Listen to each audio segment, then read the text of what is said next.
Welcome back to Politico Politica with me, your host, Isabella Akinseye. Before the break, we got an insight into our guest, Emmanuel's journey into politics. But now we give him a chance to really share his ideas, his big plans for the nation of Nigeria should he be voted into power come 2019. So Nigeria as it stands, what would you say are the biggest challenges we're facing? I think for me, first, the biggest challenge we're facing here is lack of implementation of people-centered public policies. That's one.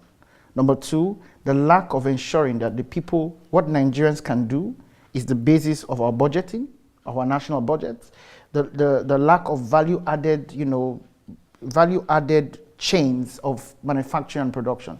Our biggest challenge is that Nigerians are not exporting. We're not manufacturing. We're not consuming domestic manufacturing. We're not exporting. Those are our biggest challenges.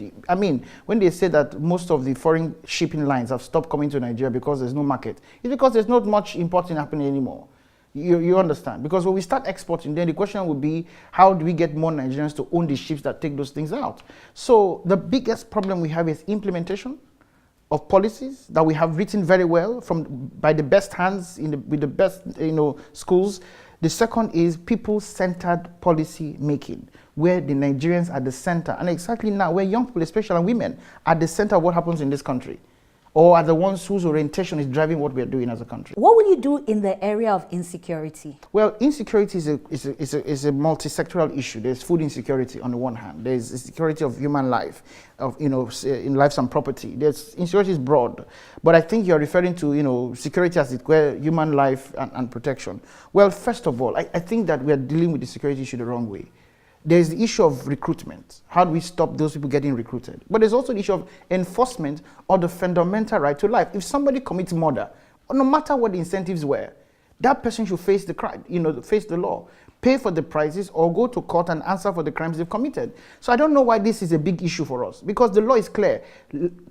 Murder is a criminal offense, and there's a penalty for committing murder. Why are we not using that? And then thirdly, we need to bring in technology. We need to bring technology and infrastructure to help us. Surveillance is important.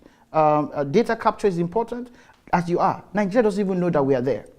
What data system would you have to identify the Nigerian? To know that Isabella lives in Lagos at this point, she moved from here to there. We don't have that system. So security of life, property becomes even more difficult.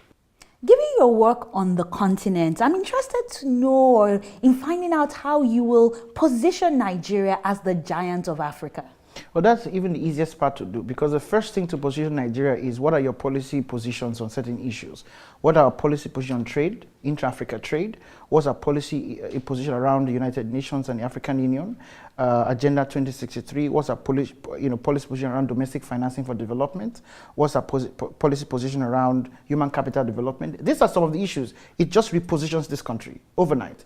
What are foreign policy interaction with other countries? What kind of trade deals are we having? So reposition as a giant of Africa begins with what our interest is as a country in the rest of the world. I think one of the points where this current government got it wrong is coming to claim that right now what Nigeria is interested in is peace and security. You can't really ensure that Nigeria's role in international community is just around peace and security alone. Especially now where we have to create wealth and ensure that Nigeria as an enterprise is gaining from its wealth, its number, its population, its people. How we take part in the current, what they call the Africa Union Continental Free Trade Area. What's our role in that? What's our role in the Sustainable Development Goals and how that is being financed? So how we do all of that is literally what's our foreign policy position and how we use that to interact with the AU, the UN, the European Union, the World Bank, the IMF, all of that. It starts with what our foreign policy position is. Where do you see young people in this whole equation? I think that we have overflogged the issue and we are overanalyzing the issue. It is only normal that at where we are as a country, that young people have the risk-taking capacity, they have the intelligence, the competency, the profile, the interest even, to get Nigeria to where we need it to get to. And they're already doing that. It's just that our country is not recognizing, and we don't have a system that respects, recognizes, and positions, and in fact, reward them from that for what they are doing.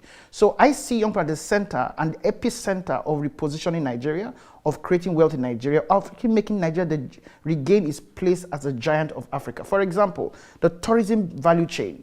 There's a huge amount of resource in that area. The creative industry value chain, which you are part of with what you're doing.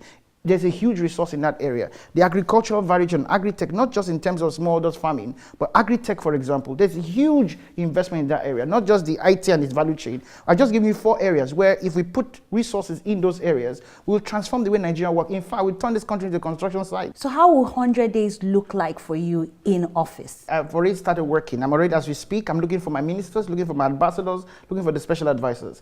The first 30 days, we'll have already submitted our list to the National Assembly for vetting. 2, we have already put a couple of things down that must be done in our first 100 days. You know, creating a domestic, comprehensive domestic policy on defense, establishing about a $2 to $3 billion investment finance for young people to have access to credit guarantees for their businesses, diversifying the economy through that. We already started looking at how we ensure that, let's say 60% of all appointments will go to women, 50% to young people, at least 40% of public procurement will go to youth. That alone helps us do what we call generational wealth transfer. We keep talking about, general wealth transfer, but now a generational wealth transfer, where we move the wealth of this country into the hands of millions of Nigerians. And we begin a process where we can actually get 53 million Nigerians out of poverty in 24 months, with what we do in the first 100 days. So we are looking at creating 15 million jobs through the construction sector, for example, through an affordable and accessible home mortgage plan. So 100 days is very busy. It looks, it's out there already, And then we want to begin what we call a financial investment system or financial transaction taxation, where we take money from the capital market to invest in the economy for infrastructure development. So the plans are there, the economists are working on them, I'm sure we could go on and on. Yeah. But thank you so much for your contributions on our Project Nigeria segment. Thank you. Now we switch things up on a lighter note on our quick fire segment coming up shortly. Do stay with us.